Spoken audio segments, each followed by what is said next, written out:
Bonjour à tous.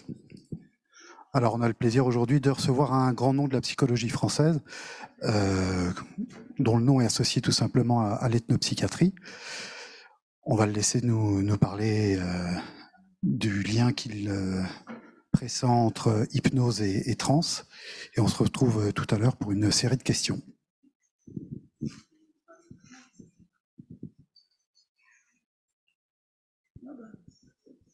C'est Bertrand? Mais ça, c'est incroyable. C'est la famille. Incroyable. I'm still existing and you. Je savais pas que tu étais encore vivant. Ben, tu vois. Eh ben, on est vivants tous les deux. Voilà. Ça fait plaisir de te voir. Ben oui, tu vas bien? C'est le grand Bertrand Méheust. Vous savez, applaudissez-le, oui. Ben écoute, on se revoit après. Ah, bien sûr.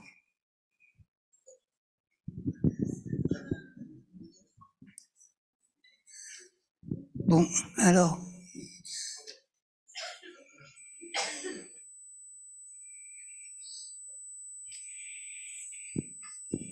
Bonjour. Je voulais d'abord... j'ai pas beaucoup de voix, hein. Vous m'entendez? Je voulais d'abord remercier Antoine Bioy de me convier ici à ce colloque qui fait partie de Paris 8, hein, c'est bien ça? J'ai enseigné à Paris 8 plus de 25 ans. Je suis extrêmement attaché à cette université, et par le cœur, par l'esprit. Et je voudrais lui dire merci et lui dire combien je suis touché de venir ici parler devant vous. Alors je vais vous parler de trucs que, je sais pas, vous allez pas être content, je suis sûr. Bon, mais ça fait rien, vous m'écouterez quand même. Bon, alors, je vais d'abord vous parler d'un personnage qui était très important pour l'hypnose, puisque j'imagine vous êtes tous à vous intéresser à l'hypnose, c'est bien ça? Non, c'est pas ça? Non, parce que je vous connais pas, quoi. Si, Bertrand, je le connais, mais c'est tout. Hein. Et Magali aussi, je la connais. Alors, il s'appelait Léon Chertok. Vous connaissez? Est-ce qu'on vous parle de Léon Chertok? C'était mon aîné, mais c'est un ami aussi, Léon Chertok. Et c'est un personnage un peu particulier. Si vous avez lu L'Orchestre Rouge, vous avez lu L'Orchestre Rouge de Perrault, non? Vous n'avez pas lu ça? C'est sur l'histoire d'un réseau de résistance communiste pendant la guerre. Et il y a un personnage dans l'Orchestre Rouge qu'on appelle le docteur. Et ce docteur, qui est un des personnages qui travaille dans l'Orchestre Rouge, qui fait passer les informations, qui cache les enfants juifs, ce personnage, eh bien, c'était Léon Chertok. Et donc, c'était un psychiatre, c'était un spécialiste de l'hypnose, et c'était un résistant. Heureusement qu'il était résistant, parce que on l'a tellement persécuté après la guerre que il a résisté, quoi. Il a même résisté aux staliniens de la psychanalyse que vous connaissez peut-être. Peut-être il y en a dans la salle. Je m'excuse auprès d'eux de la façon de parler. Alors, Léon Chertok avait l'habitude de me poser toujours la même question. Il me disait, vous qui voyez des gens d'ailleurs, de partout, des gens en transe sûrement, puisque vous voyez des Africains, des Maghrébins, la transe là, c'est de l'hypnose, non? Alors je lui disais, j'étais assez scandalisé, quoi. Je disais, mais ça va pas, non? L'hypnose, c'est vous endormez quelqu'un, quoi. Bon, je sais que vous allez me dire, c'est pas ça, c'est pas ça. Mais enfin, hypnose, ça veut dire le sommeil. Nous, on cherche pas l'absence, on cherche la présence. Donc c'est le contraire, quoi. C'est ça que j'avais envie de lui dire. Mais quand Chertok vous posait une question, il avait une telle façon de poser les questions, ça vrillait la tête, quoi. Ça restait dans la tête. C'était quelque chose qu'on n'arrivait pas à sortir de la tête, quoi. Alors, cette question revenait. D'autant qu'il vous posait une question en se marrant, quoi. En se fichant de vous, en rigolant. Alors ça restait dans la tête, puis ça revenait. Alors, qu'est-ce que je voulais dire? C'est donc bien plus tard que cette question est revenue à la lecture du premier livre que Chartok a écrit avec Isabelle Stengers. Isabelle Stengers, vous connaissez? Oui, quand même. Bon, elle a beaucoup écrit sur l'hypnose, justement, et avec Chartok aussi, elle a écrit. D'ailleurs, je vous conseille un bouquin qui est la biographie de Chartok par Isabelle Stengers. Et là, vous trouverez un peu tous les éléments que je suis en train de vous donner, que je vous ai donnés en préalable. Alors, qu'est-ce qu'il voulait dire, Chartok? Sa proposition était à la fois simple et ambitieuse. D'après lui, l'hypnose, cet énigmatique sommeil éveillé, cet énigmatique sommeil éveillé, quoi, artificiellement provoqué, contiendrait, d'après lui, isolé, quasiment à l'état brut, l'essence du phénomène qu'on appelle habituellement transe, lors duquel des personnes, surtout des femmes, hein, bon, je sais bien que c'est pas la mode de dire les femmes, les hommes, tout ça, je suis au courant, hein. Mais enfin, bon, c'est comme ça. Apparemment, les femmes sont beaucoup plus douées pour la transe que les hommes, hein. Non, il y a des hommes qui entrent en transe, c'est sûr, hein. Mais les femmes, c'est plus facile, on dirait. Alors, non, c'est statistique, hein. Je vous parle pas de manière ontologique, c'est uniquement statistique. Si on regarde à travers le monde les phénomènes de transe, bah, c'est plutôt des femmes qui entrent en transe. Pas exclusivement, mais plutôt.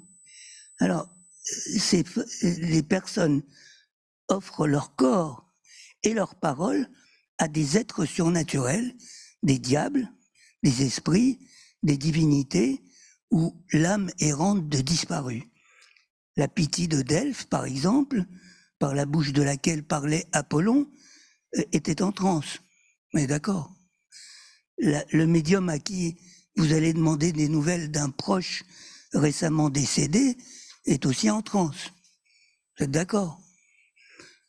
Tout comme les femmes qui se laissent posséder par la musique dans les rituels de possession pour donner vie et voix aux Loa en Haïti, aux Zars en Éthiopie, aux Rab au Sénégal, aux Mlouks au Maroc, par exemple, mais la liste est infinie, hein.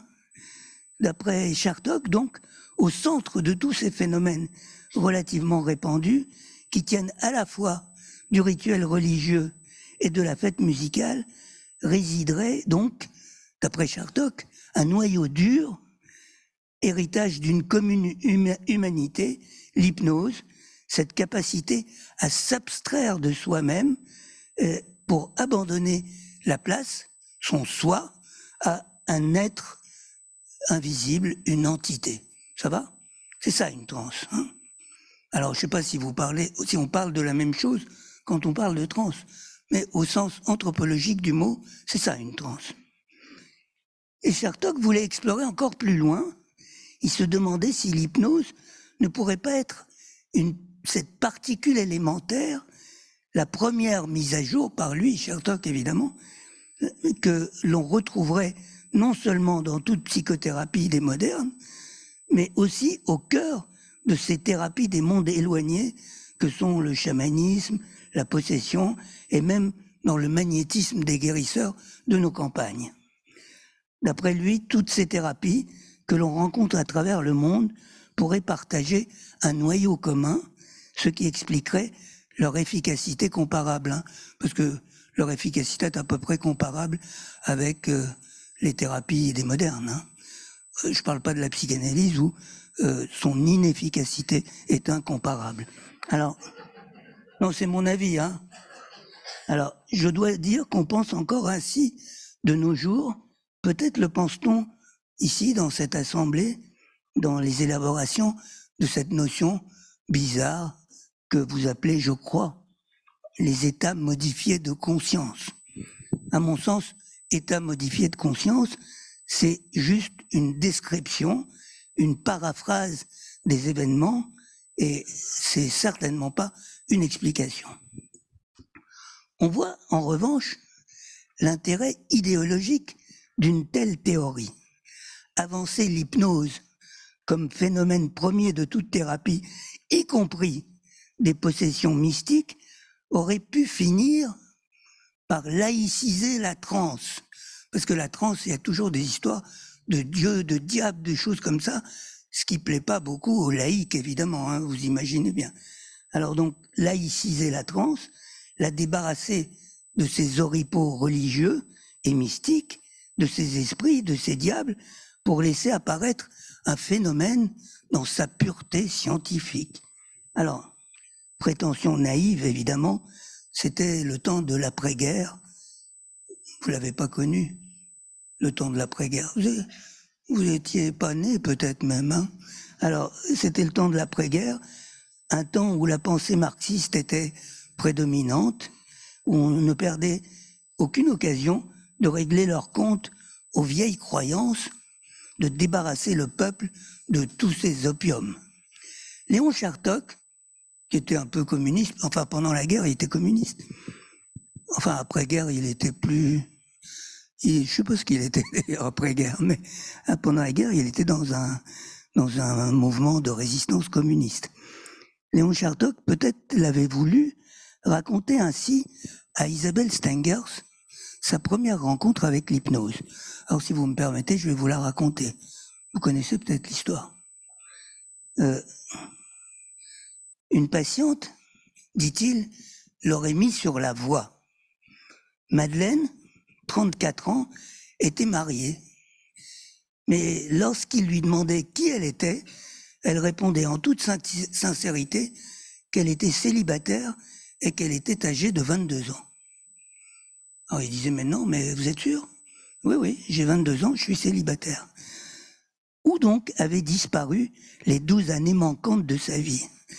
Lors de son passage à Vienne, durant ses études de médecine, Chartok avait vu un de ses professeurs pratiquer l'hypnose.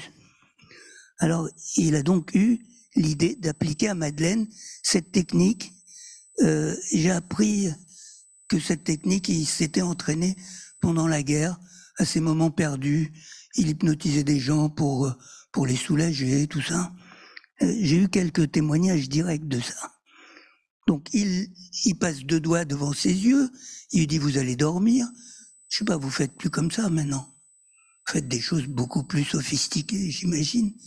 Alors, il passe 2 doigts devant les yeux, il dit « dormez, dormez », elle s'endort.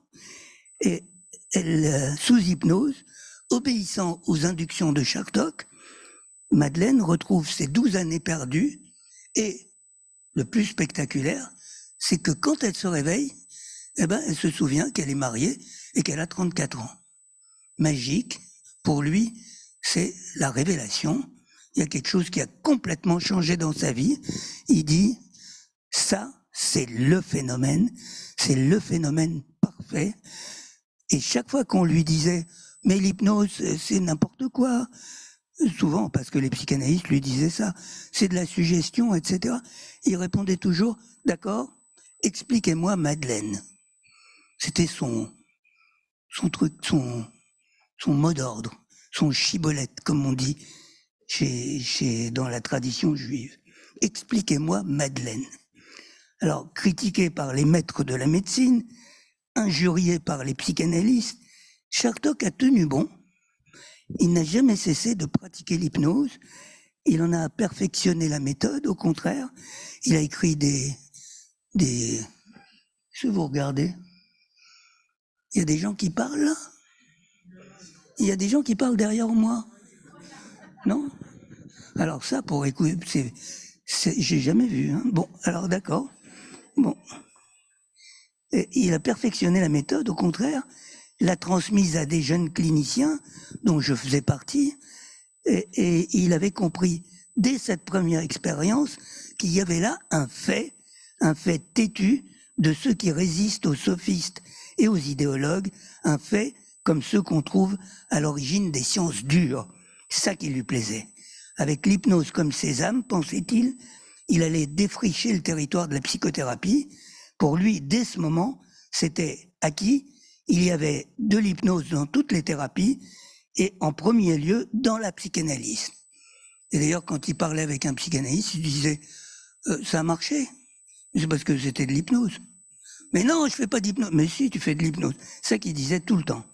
Il lui restait à vérifier qu'on retrouvait ce même élément dans les thérapies traditionnelles que moi, je fréquentais beaucoup déjà à cette époque. Et plus particulièrement dans les phénomènes de transe.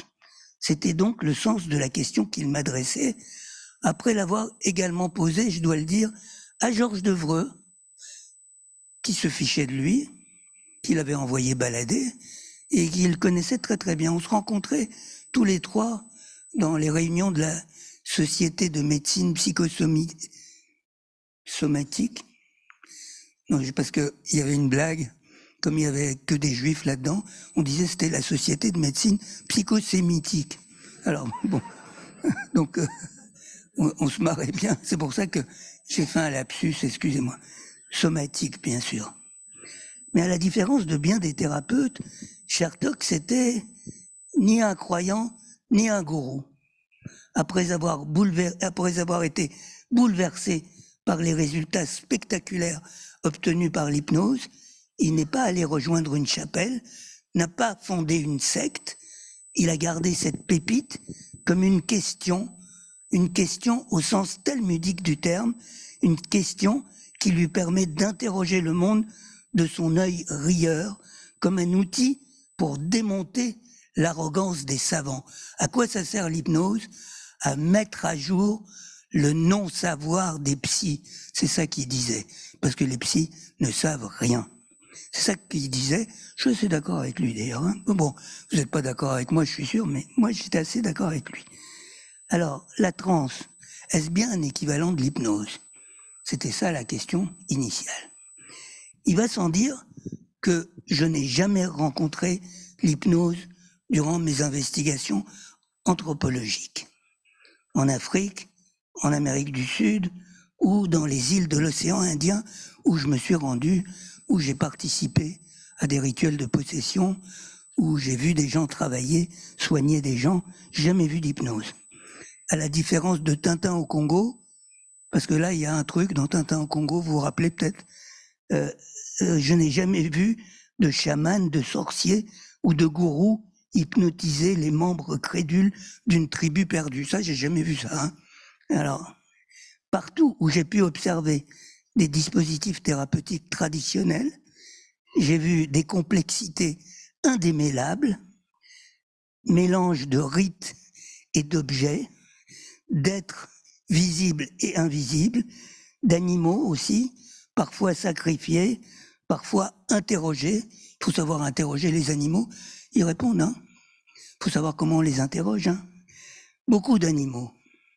Par exemple, juste un exemple, vous savez comment interroger une mygale, par exemple. Au Congo, on fait ça très facilement. Vous mettez des bouts de bois, vous fichez des bouts de bois dans le sol, vous laissez courir la mygale, elle bouge les bouts de bois, et vous interprétez la façon dont les bouts de bois ont bougé. La mygale a parlé. On dit comme ça, la mygale a parlé. Donc on interroge les animaux aussi. On interroge les souris aussi. On interroge plein d'animaux. Hein. Les thérapies que j'ai observées ne pouvaient en aucun cas être réduites à des éléments simples, comme l'hypnose ou la transe, encore moins à ce qu'on a appelé un temps, j'espère que vous n'utilisez pas ce mot-là, mais j'ai peur que si quand même, on a appelé le transfert. Il faudra m'expliquer un jour ce que c'est. Bon, alors, mais je gardais toute ma sympathie à Chertok. J'admirais son courage, il respirait une sorte, alors lui, c'est vrai, de force tranquille. C'était un résistant, un vrai.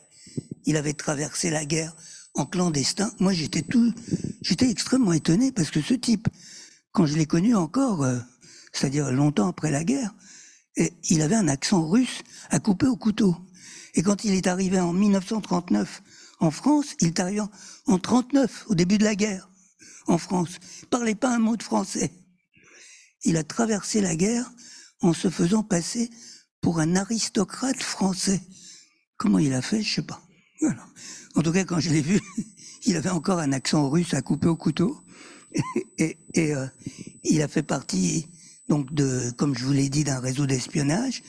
Et il n'allait pas se laisser impressionner par les condamnations des psychanalystes staliniens, comme je vous disais tout à l'heure.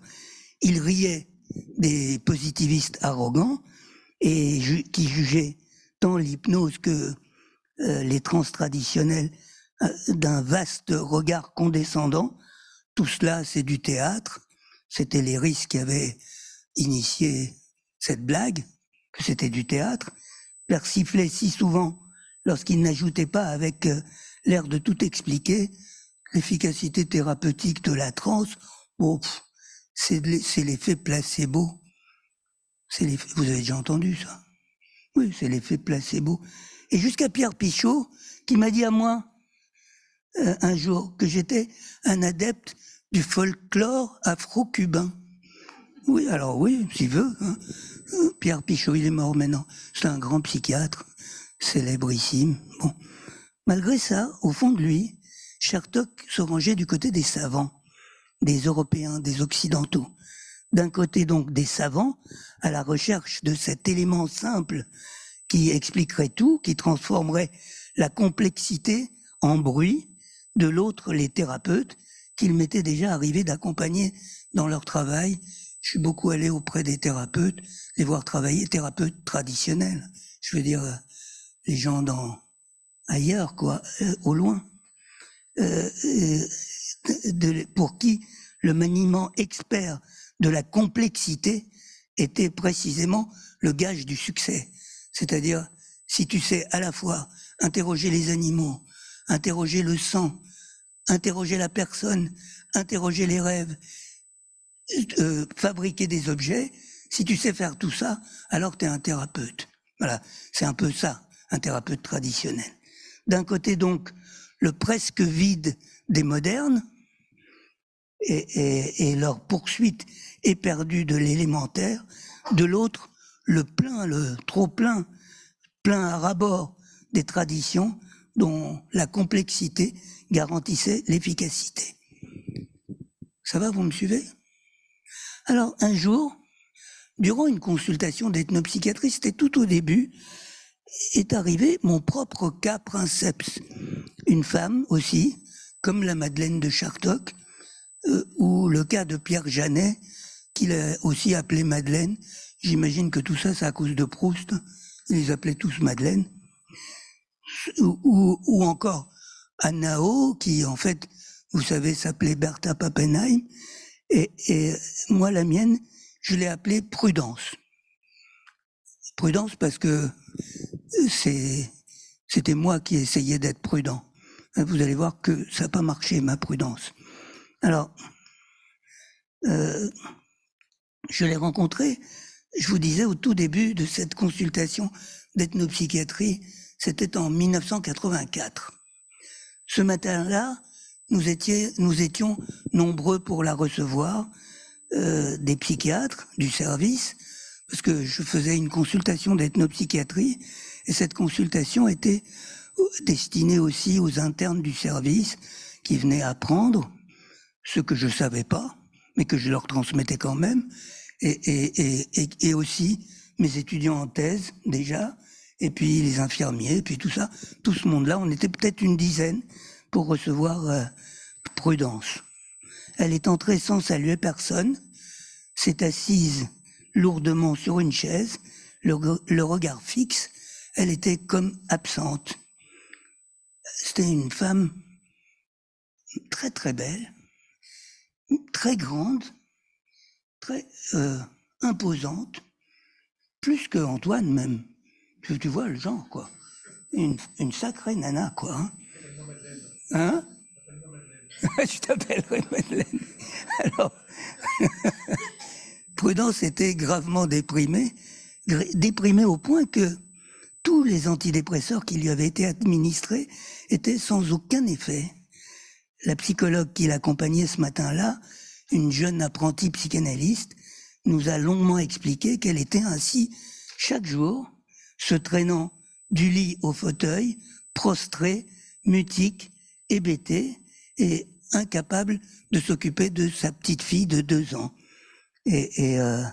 Cette apathie, l'impossibilité de travailler, de s'occuper de ses proches, cette tristesse sans fond, bref, sa dépression, était, d'après la psychanalyste qui la présentait, était consécutif au décès de son père.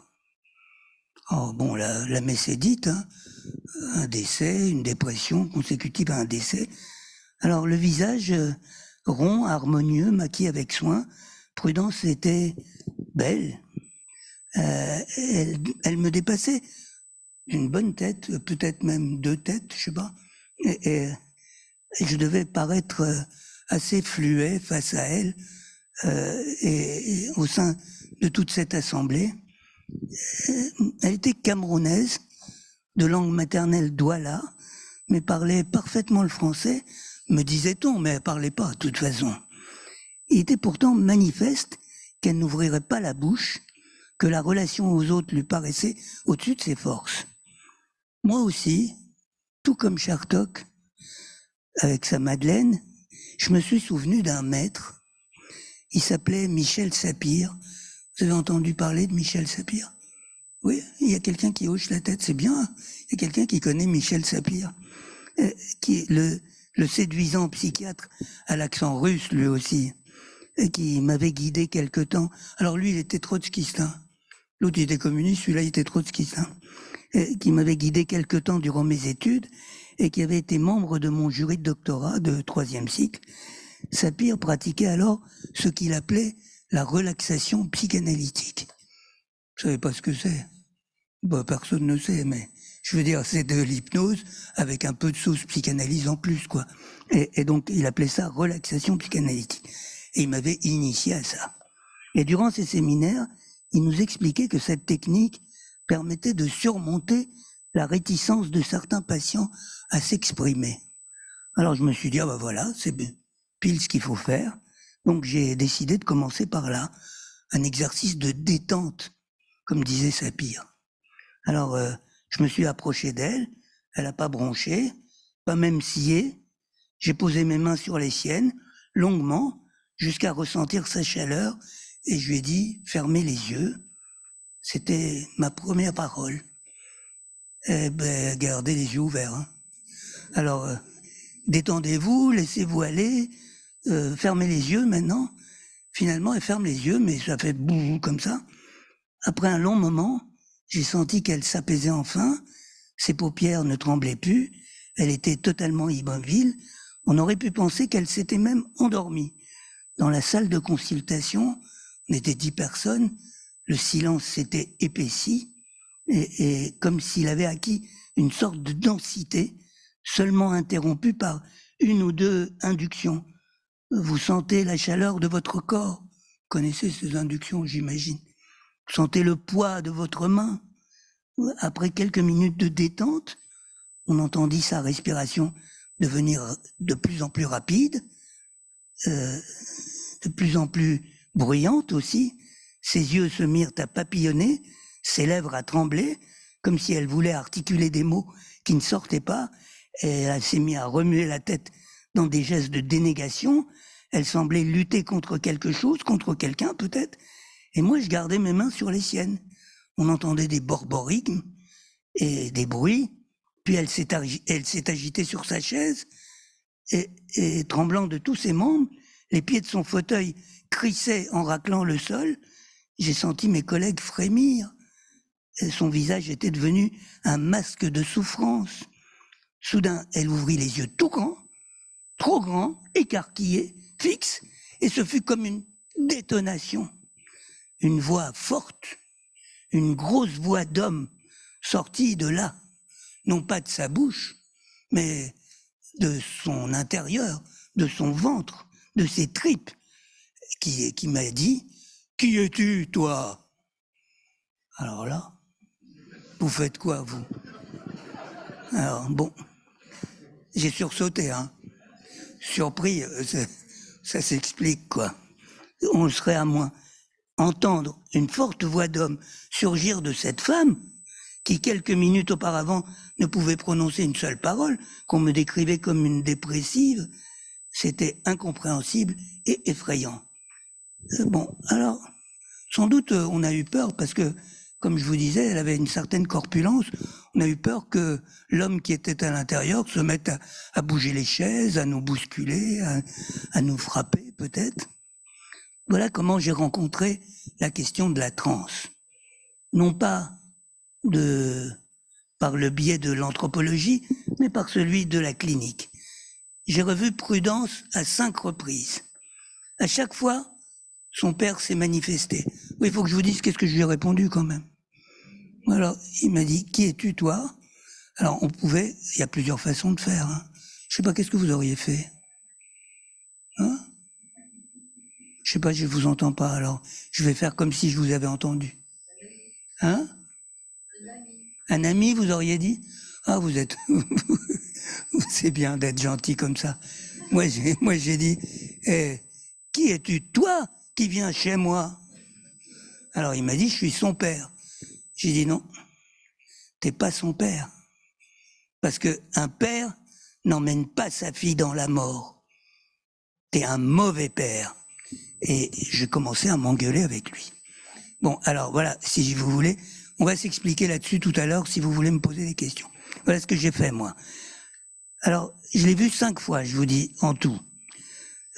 On avait inventé un rituel, en fait, hein, parce que ça, c'est pas décrit dans les manuels. Hein. On avait inventé un rituel ensemble et il était très rapidement devenu immuable. Elle s'asseyait sur la même chaise, petit moment de relaxation. Elle l'attendait, hein, elle voulait ce moment de relaxation qui déclenchait la transe à tous les coups. Et la séance commençait toujours par des invectives que m'adressait le père mort. Et puis on s'engueulait, et j'échangeais avec lui, et j'avais moi des théories. Hein. Je lui disais, un mort, c'est pas comme le vivant. Hein. Peut-être que t'étais gentil quand t'étais vivant, en tant que père, mais là, en tant que mort, en tant que père mort, t'es insupportable. Et tu veux... Alors il dit, il faut qu'elle vienne me rejoindre, je vais trouver un mari. Oh. Alors il me dit ça, le gros là, que je vois pas bien sûr. Il me dit ça, et moi je lui dis, ça va pas non? Tu veux la marier à un mort, là, dans ton monde? Mais t'es un monstre, quoi. Et on s'est engueulé comme ça pas mal avec le père.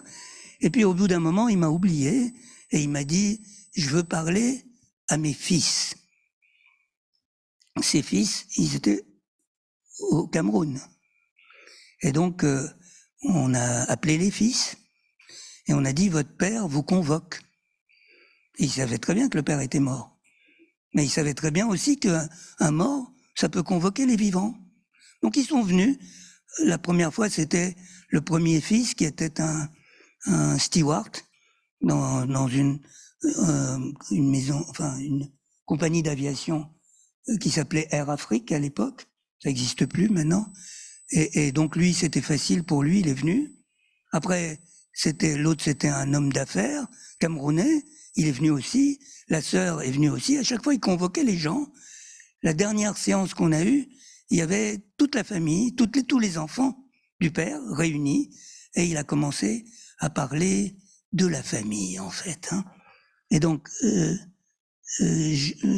que j'ai fait avec Prudence, est-ce que vous appelez ça de l'hypnose? Alors, oui? Ah, ben, j'en étais sûr. Vous êtes comme Chertok, quoi. Hein. Voilà. J'ai plutôt l'impression que j'ai seulement fait un travail de médiation. Une médiation entre le mort et les vivants, quoi. Là-dessus, je dois dire que j'ai pas pu apporter de l'eau au moulin de Chertok. La différence entre nos deux pratiques était trop flagrante, et c'est à l'occasion de ce cas-là que je vais essayer de vous énoncer les différences et les ressemblances. Alors, dans la pratique de Chertok, avec Madeleine par exemple, c'est lui qui a induit l'hypnose, en lui ordonnant de dormir. Alors qu'ici, c'est pas moi, c'est la patiente, ou plutôt le père disparu de la patiente qui déclenche l'hypnose. C'est lui. C'est à son initiative que commence la transe, quoi. Il a décidé le moment de son apparition, il a fait intrusion dans l'espace de la séance, il s'est imposé tonitruant, entier, énorme. Par la suite, il m'a dicté les modalités des rencontres, comme s'il me convoquait, exigeant la présence de certaines personnes, décidant de la langue d'échange.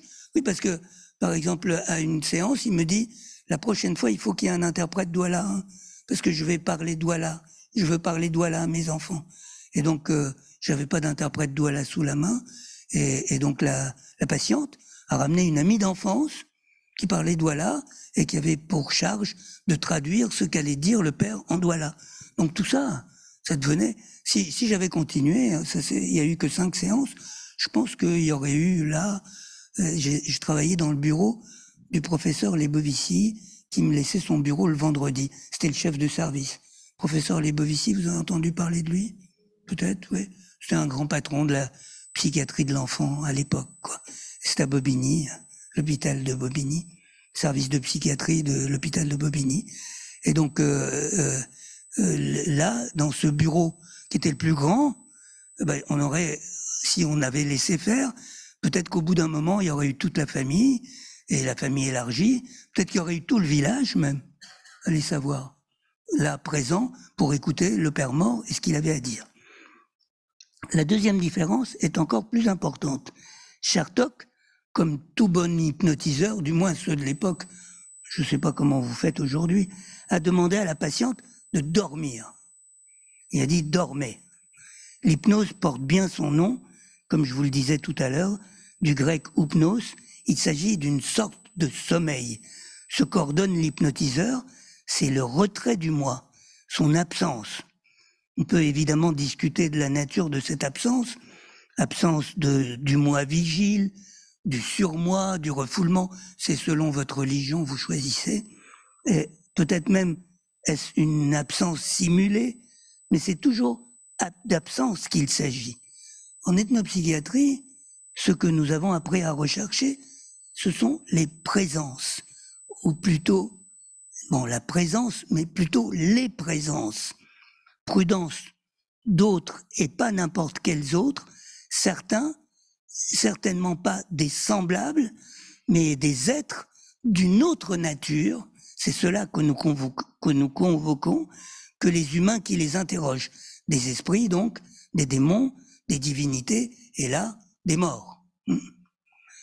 Dans le cas de Prudence, l'autre, c'était un mort. Et c'était facile parce que il était identifié dès le début, quoi. Et ce mort, comme souvent, s'est révélé très différent du vivant qu'il avait été. Autant le père de Prudence avait été affectueux durant sa vie, autant son fantôme se révélait égoïste, autoritaire, quérulant. Souvent, les morts, c'est comme ça, hein, méfiez-vous des morts. Hein. Ils tournent.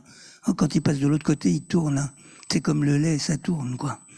Le mot trans pourrait d'ailleurs se trouver particulièrement adapté, doublement adapté, je dirais, puisque dans le Moyen-Âge, trans, ça vient de transir, au Moyen-Âge, qui signifie passer de l'autre côté. Passer de l'autre côté, c'est-à-dire passer de la vie à trépas. Hein. Faire une transe, c'était mourir. C'est ça que ça voulait dire au Moyen-Âge, hein. Transir. Transir, passer de l'autre côté.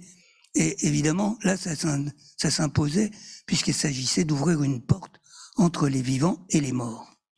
Troisième différence, enfin, l'expérience primordiale de Chartok avec Madeleine isolait la personne, l'incitant à se penser détentrice des secrets de son mal. Tout ton mal réside en toi, tu vas rentrer à l'intérieur de toi-même et on va identifier de quoi tu souffres. Ton mal, c'est dans toi. Si elle avait oublié qu'elle était mariée, pense-t-on aussitôt, il le dit pas, hein, mais c'est sous-entendu, quoi. C'est peut-être que les choses n'allaient pas si bien avec son mari, avec son entourage, avec ses enfants, peut-être.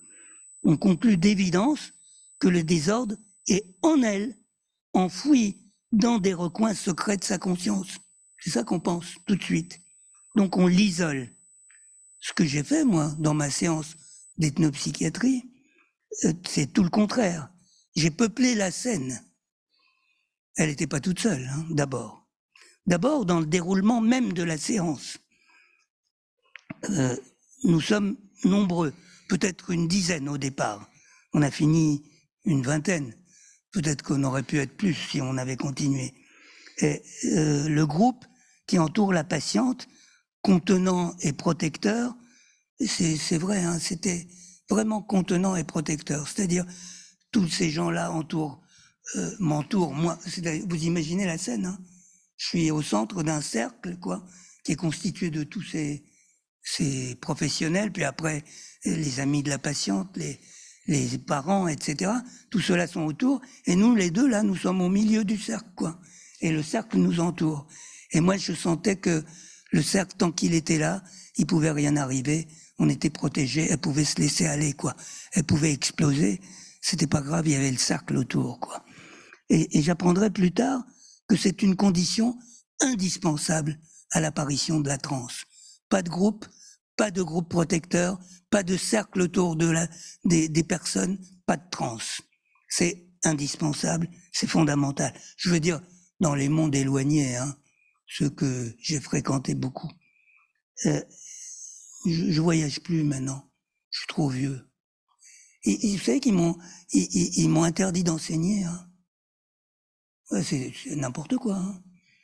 Quand même, vous pouvez faire une pétition pour qu'on laisse les vieux enseigner à l'université quand même, non? Vous voulez pas faire une pétition? Je suis pas si vieux que ça, quand même. Bon, enfin, voilà, bon. Non, c'est une incise, hein, pardon. Hein. Durant les séances suivantes, nous serons du reste, comme je vous le disais tout à l'heure, de plus en plus nombreux, puisque nous accueillerons des personnes de sa famille qu'elle aura convoquées, ses deux frères, sa sœur, une amie d'enfance, et ainsi de suite. On se surprend même à penser, donc, comme je vous le disais, je vous l'ai dit, tout ça. Ici, la scène thérapeutique, par sa dynamique propre, peuple, réunit, enrichit le public. Et si tout ce monde interrompt ses activités, franchit des milliers de kilomètres pour se retrouver rassemblés ici, dans ce petit bureau du professeur Lebovici, c'est bien pour traiter un problème d'importance. Pas celui de prudence. C'est pas l'état mental de prudence qui va ramener tout le village autour de prudence. Hein. C'est évidemment pas le problème de prudence. Vous êtes d'accord? C'est évidemment qu'il y a un problème qui concerne tout le monde. C'est pour ça que tout le monde vient. Alors si par la même occasion on fait du bien à prudence, on est content. Mais si c'était seulement pour soigner prudence, certainement qu'on n'aurait pas eu une telle rencontre. Et un problème de famille, donc de funérailles, de transmission, un problème qui concerne chacun, et chacun sans doute au village aussi. La maladie de prudence est l'occasion de traiter ce véritable problème, et non pas le seul problème de prudence. Donc c'est parce que c'est un problème de tout le monde qu'on peut soigner une personne. Ça va? Je continue? Vous me suivez toujours? Poursuivons encore. À l'issue de ces 5 séances, dont certaines furent, vous imaginez, assez houleuses, on va dire, Prudence est totalement sortie de sa dépression. Alors on peut dire j'ai guéri Prudence, quoi. Vous me regardez bizarrement, ça vous paraît bizarre? J'ai guéri Prudence. J'ai guéri Prudence, mais elle n'était pas si sûre que ça, hein, parce que je l'ai rencontrée peut-être 5 ans plus tard, hein, dans un autobus.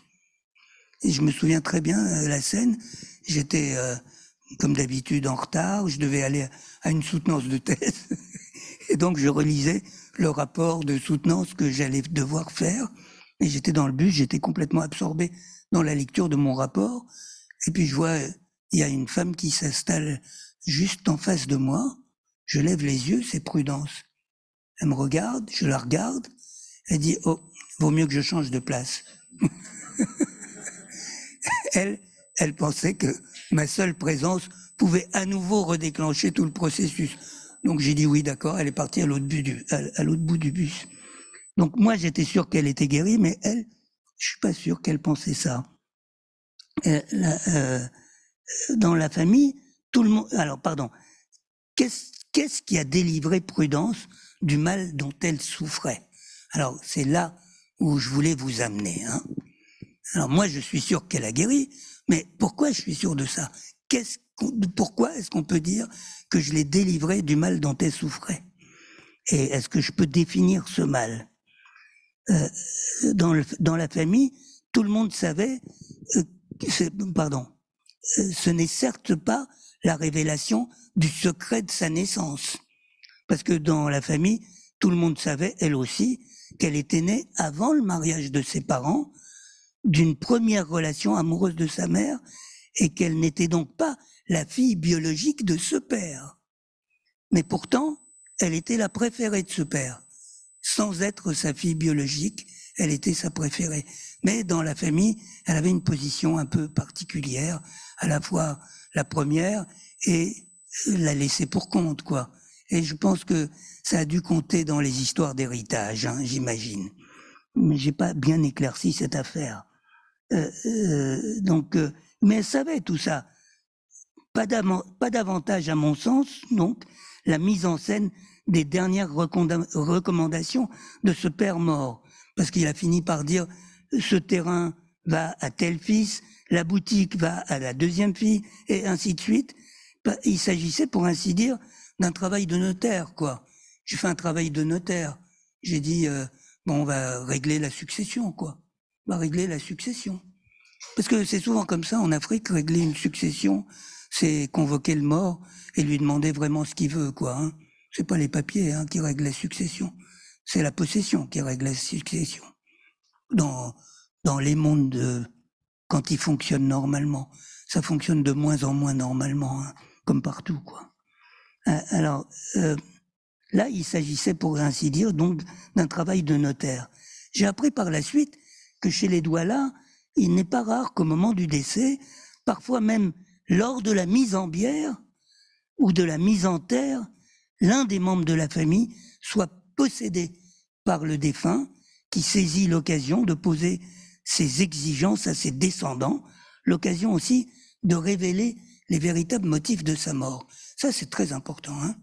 Ça, au Congo, c'est systématique, quoi. C'est-à-dire, on enterre quelqu'un et il y a la famille qui est tout autour et il y a souvent une jeune fille, c'est souvent une jeune fille qui se met à entrer en transe et qui parle par la voix du mort, quoi. Et qui commence à dire, voici qui m'a tué. Ce qui dénonce, quoi. Parce qu'on meurt pas de mort, en Afrique, On meurt parce qu'on a été tué, quoi. Enfin, un monde normal, quoi, raisonnable, quoi. On meurt parce qu'on a été tué. Donc, quand quelqu'un meurt, surtout quand c'est un homme, on se demande qui l'a tué, quoi. Et à ce moment-là, on remet les choses en ordre pour qu'il n'y ait pas encore des morts, quoi. Alors donc, c'est ce qui s'est passé à cette femme-là, c'est quelque chose d'un certain point de vue normal, quoi. Alors, son associé dans l'entreprise, alors on se demande qui l'a tué, le défunt. Alors, le premier suspect, quand c'est un homme qui est mort, c'est sa femme. Ouais, oui, parce que si un homme meurt, c'est que sa femme est dans le coup, quoi. Est dans le coup de sa mort, quoi. Vous êtes scandalisés, je sais, mais je vous raconte des choses telles qu'elles existent. Et donc, d'ailleurs, très souvent, vous voulez dire que je suis en retard, c'est ça? Non, je vous vois bouger, je sens que c'est mauvais signe, quoi. Bon, je vais au moins terminer ce que j'ai à dire. Alors, je vous disais que c'est la première chose qu'on fait, c'est on interroge la femme, et les processus de veuvage, très souvent, sont une sorte d'assurance prise que la femme n'est pas dans le coup, quoi. Processus de veuvage, on l'accuse, on la traite comme une coupable, et si elle s'en sort bien, c'est qu'elle n'était pas coupable. Mais d'abord, on la considère comme coupable. Après, si elle s'en sort, c'est qu'elle n'était pas coupable. C'est souvent les processus de veuvage d'une survivante d'un homme adulte mort. Dans le cas de Prudence, pour la tranquillité de l'âme du défunt, il s'agissait en fait de redistribuer les parts de l'héritage, de les équilibrer, de faire en sorte qu'elles soient équivalentes pour éviter les rancœurs à venir, quoi. C'est pourquoi j'ai parlé d'une sorte de travail de notaire. Et cette redistribution était indispensable à la cohésion de la famille. Elle ne peut pas expliquer, malgré tout, l'amélioration de l'état de la patiente. Dans ces quelques séances où chaque fois durant sa transe, elle a laissé parler son père mort, qu'est-ce qui a eu un effet thérapeutique? Alors moi je vais vous le dire, à mon avis, voici comment je comprends la situation. Jusqu'à sa première consultation, le père mort faisait pression sur elle jour et nuit, exigeant d'elle une cérémonie, quelque chose. Il faisait pression, et comme c'est un mort qui fait pression sur vous, qu'est-ce que c'est? Vous êtes comme mort, vous êtes déprimé, quoi. Et c'était permanent, jour et nuit. Et traduction de cette présence permanente, l'état dépressif de la malade, sa lassitude, son manque d'intérêt pour les événements du monde et pour les personnes de son entourage. On pourrait dire que durant cette période, elle avait cédé aux avances du mort. Elle l'avait rejoint d'une certaine manière et avait quitté le monde des vivants. Après la première consultation, les choses avaient changé parce que c'est comme si nous avions ouvert une porte donnant sur le monde des morts, mais une porte qu'on pouvait ensuite refermer. La mort s'était fait présence, non pas comme ces derniers mois dans le secret du monde intérieur de Prudence, mais cette fois en public, à notre invitation et pour un temps limité. Voilà les 3 mots importants qui guérissent Prudence. Notre invitation, un temps limité et en public. C'est le maître mot de ce type de thérapie. Elle transforme la présence permanente et douloureuse en une succession de visites ritualisées. Elle transforme le permanent en discontinu, le parasite en visiteur, l'étranger en familier soumis aux lois de l'hospitalité. Et si on prend un peu de recul, on pourrait dire que la fonction essentielle du dispositif de transe, c'est d'apprivoiser les invisibles, d'aménager une relation durable avec eux. Si le mal est caractérisé par une pression continue venue de l'intérieur, le traitement consiste en rencontres ponctuelles avec l'être, une succession de rendez-vous avec lui.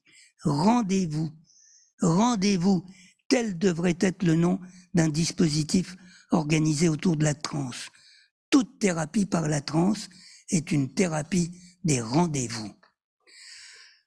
Revenons maintenant à la question initiale posée par Léon Chartok. Je vais arrêter après. J'ai combien de temps encore?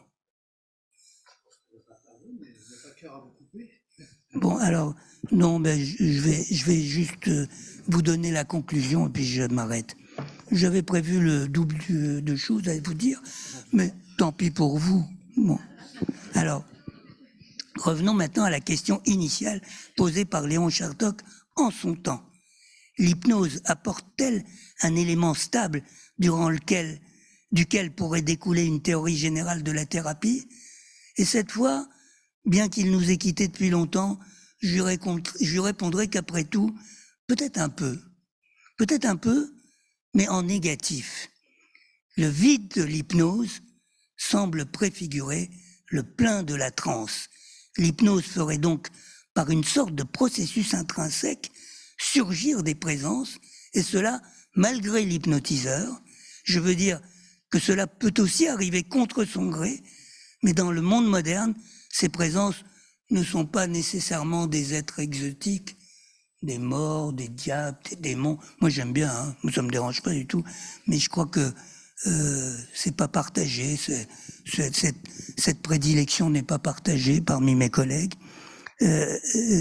Parfois, des esprits, des diables, ce sont celles du monde où vit la personne hypnotisée. Peut-être faut-il plutôt les appeler des puissances pour souligner le fait qu'elles ne sont pas nécessairement religieuses ou mythiques. Bon, je vais m'arrêter ici, et puis je répondrai à vos questions, bien entendu. Merci. Merci beaucoup. Merci beaucoup de votre attention. Je suis très touché. On m'avait dit que ça serait un sale boulot de voir vous modérer. Pourquoi? À la hauteur. Pour pouvoir vous interrompre quand même. Pourquoi je suis immodéré? C'est pas facile, on n'a pas immodéré. le cœur à ça, on a envie de vous écouter pendant des heures. Malheureusement, le temps est limité. Non, je comprends très bien. Juste avoir le droit de vous poser une question. Toutes les questions que vous j'en voulez. Profite. Tout ça me renvoie. Si vous avez des réponses, ce serait mieux que des questions. Je comptais sur vous en fait. Ah bon. Tout ça me renvoie aussi au modèle de l'inconduite. Qui m'interroge aussi dans la pratique actuelle des trans modernes. Jusqu'où, pour Madeleine, il y a quelque chose un petit peu du registre d'une forme d'inconduite qui permet d'exprimer des choses par rapport à son groupe d'appartenance, la bonne façon d'être fou par rapport à sa référence culturelle. Et par extension, jusqu'à aujourd'hui, on recrée ça dans notre société moderne, comme si on était une nouvelle forme de tribu qui se trouvait aussi des ritualisations au travers des nouvelles pratiques de trans. Alors, j'ai pas tout compris dans votre question.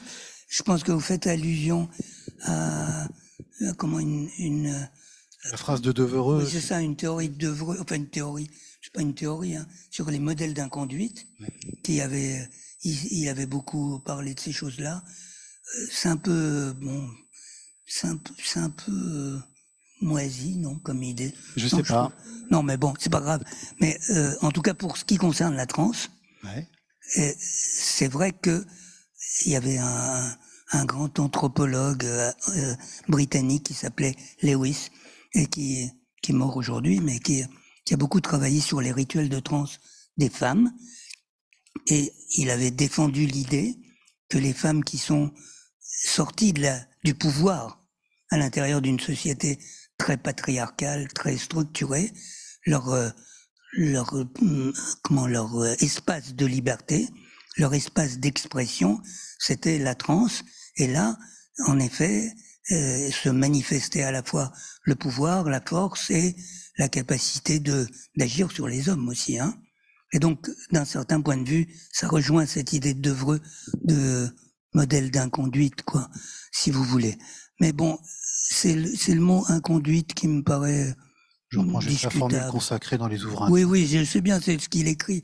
Mais il écrivait en 1950, quoi, hein, et où on pensait que la psychopathologie, c'était, il y avait la partie, disons, folie intérieure, et puis il y avait la partie négativisme social.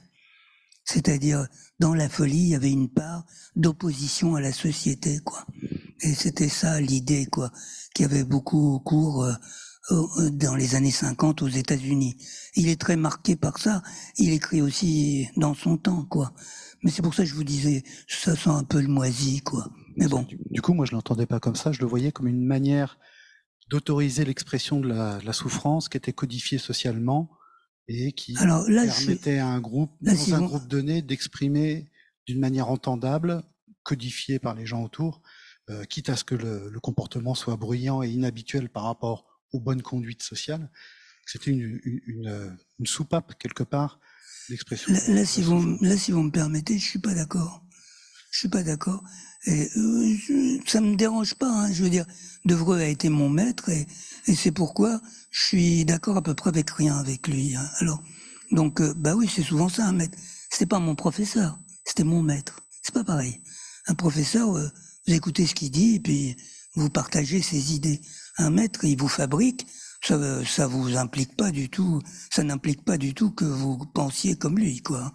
Et au fur et à mesure, hein, j'ai découvert que je pensais à peu près jamais comme lui. Bon, donc je suis pas d'accord avec lui, en particulier sur ces histoires de modèles d'inconduite. Un de ces modèles d'inconduite, c'est-à-dire il disait, la société vous dit, voilà comment il faut être fou, si tu es fou, voilà comment il faut l'être, et là la société t'admet. Et il prenait comme exemple l'amok. C'était l'exemple, vous savez ce que c'est l'amok? Bon, c'est une sorte de folie meurtrière qui avait cours, qui a toujours cours d'ailleurs de temps à autre, en Malaisie, dans les Philippines aussi, enfin dans ce coin-là. Et bon, puis ça se basait sur une histoire mythologique parce que ça découle d'une scène originaire qui se trouve dans une sorte de comment on dit, de saga médiévale qui s'appelle Hikayat Hang Tuah, ça veut dire l'histoire de Hang Tuah, qui a été le premier à avoir vu son ami courir l'amok, quoi. Bon, enfin bref, donc c'était un monde très particulier. J'ai acheté ça très longtemps, jusqu'à ce que j'ai vu un coureur d'amok, un vrai, dans mon cabinet, la consultation que j'avais à l'université. C'était un temps où on pouvait avoir des consultations à l'université. J'espère que ça reviendra à ce temps. Et donc c'était donc à l'université avec tous mes étudiants, donc ils peuvent en attester, il y en a peut-être dans la salle. Et il y avait un coureur d'amok qui était une femme d'ailleurs, et qui m'a expliqué qu'est-ce que c'est l'amok. Elle m'a dit, mais l'amok, c'est le Chris. Vous savez ce que c'est le Chris? Si, un coureur d'amok, il se précipite sur toute personne qui passe avec un sabre en forme de serpent, à la lame en forme de serpent, qu'on appelle un Chris. Et donc il se précipite comme ça, et il éventre toute personne dans la rue, comme ça, avec son sabre, jusqu'à ce que quelqu'un le descende, en fait. Hein. Donc c'est une sorte de suicide aussi, hein. Enfin de suicide meurtrier, quoi. Et ça s'appelait coureur d'amok. Et donc elle a dit, mais c'est pas l'amok, c'est pas la personne, c'est le Chris, c'est le sabre. Parce que ce sabre-là, on le reçoit de nos ancêtres, il doit recevoir régulièrement de l'huile, des prières, sinon il s'empare, le sabre s'empare du bras de la personne et la contraint à aller courir l'amok. Donc c'est pas la personne. Donc si Devreux disait le modèle d'inconduite des sabres, je serais d'accord. Mais le modèle d'inconduite des humains, je suis pas d'accord. Il a oublié l'essentiel dans l'affaire, c'est le sabre. Alors on a comparé le coureur d'amok, vous savez, aux tueurs fous en Amérique, là, qui se mettent sur les toits avec un fusil à répétition et qui descendent les gens jusqu'à ce qu'ils se fassent descendre, quoi. C'est vrai, ça ressemble, d'autant que là, c'est le M16. C'est ça l'arme magique. C'est le M16 qui est quasiment une arme mystique aux États-Unis. C'est l'arme des GI, c'est l'arme que tout le monde veut se procurer, et quand vous l'avez, vous la bichonnez, etc. Il y en a qui en ont des collections aux États-Unis. Bon, voilà. Je répondrai comme ça. S'il était là, Devreux, je lui dirais ça. Je lui dis, t'as pas compris, mon pote. C'est pas le bonhomme, c'est l'objet dont il s'agit. Je vous remercie. Je vous en prie. Alors,